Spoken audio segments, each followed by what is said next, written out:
Bonjour tout le monde! Dans cette vidéo, nous allons parler des antivitamines K, autrement dit AVK. Comme leur nom l'indique, les AVK inhibent l'action de la vitamine K. Cette vitamine joue un rôle dans la coagulation sanguine. Les AVK permettent donc de ralentir la coagulation et ainsi éviter la formation de caillots dans les artères et les veines. Les AVK sont prescrits afin de prévenir ou de traiter les thromboses veineuses profondes et les embolies pulmonaires. Ils sont également prescrits chez les patients atteints de cardiopathies emboligènes pour réduire les risques d'accidents vasculaires cérébraux. Les AVK les plus couramment prescrits sont la warfarine et la fluindione. Ils sont administrés par voie orale, généralement une fois par jour. Il est important de les prendre tous les jours à la même heure, pour assurer une anticoagulation stable. En cas d'oubli d'une dose, il est possible de prendre cette dose dans les 8 heures qui suivent.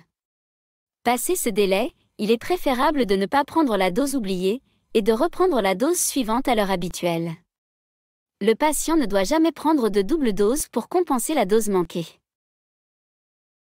Vu que les AVK ralentissent la coagulation sanguine, leurs principaux effets indésirables sont les saignements et les hémorragies. Il est donc primordial d'être vigilant aux signes de saignement. Il faut également conseiller aux patients d'éviter toute activité à risque de saignement. Concernant l'éducation thérapeutique, il est important que les patients portent toujours une carte d'anticoagulant sur eux, afin d'informer rapidement le personnel médical en cas d'urgence.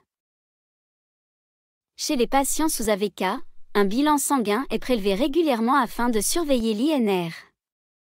L'INR permet de mesurer le temps de coagulation du sang. Il est indispensable de s'assurer que le patient soit dans la plage thérapeutique souhaitée.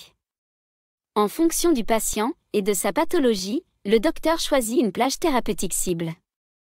Dans la majorité des cas, la plage thérapeutique cible est comprise entre 2 et 3. Dans ce cas, un INR inférieur à 2 reflète une anticoagulation insuffisante. Un INR supérieur à 3 représente une anticoagulation trop importante. Chez les patients avec des valves cardiaques mécaniques, la tranche thérapeutique cible peut être de 3 à 4. Un INR supérieur à 4,5 est généralement considéré comme trop élevé pour la plupart des indications et représente un fort risque de saignement ou d'hémorragie. Une réduction de la dose d'AVK ou l'omission d'une ou de plusieurs doses est alors nécessaire. En cas d'overdose, on peut administrer l'antidote des AVK, la vitamine K. La vitamine K permet de contrer l'effet anticoagulant des AVK. C'est pour cela que des aliments riches en vitamine K peuvent réduire l'efficacité du traitement. Il est donc fondamental d'expliquer aux patients de surveiller leur régime alimentaire. Pour finir, les antivitamines K sont contre-indiqués en cas de saignements actifs, d'allergie à un de ses composants, d'insuffisance hépatique sévère, de grossesse et d'allaitement.